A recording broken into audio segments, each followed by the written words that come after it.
Welcome to Blizzard Fire. We hope this video helps fire up your solution. You begin by confirming the essential hardware and identity. This is why the fix works. First, inspect cable ends and L&B for loose or corroded fittings, then tighten or replace faulty parts. Once done, record the set-top box model, firmware, and smart card number so you know what to request if needed. Next, power cycle the box by unplugging it for 60 seconds, wait, and plug back in. This clears transient errors and prepares the receiver for reauthorization. You now perform the reauthorization step because E48-32 indicates a decryption or authorization mismatch. First, use the only way activation channel, call, UST, or SMS, and choose reactivation. Provide the exact SDB ID and smart card number, and confirm your country and subscription package so the backend maps entitlement properly.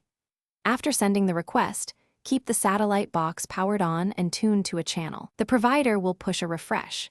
This step forces a new entitlement to the card and resolves. You finish by confirming the service is restored and preparing for fallback if it is not.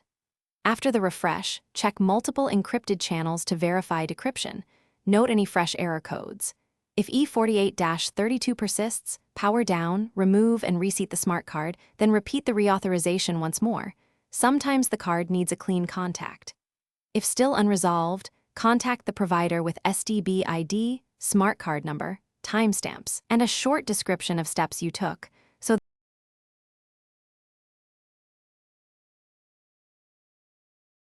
Thanks for watching. If you found this helpful, don't forget to like and subscribe.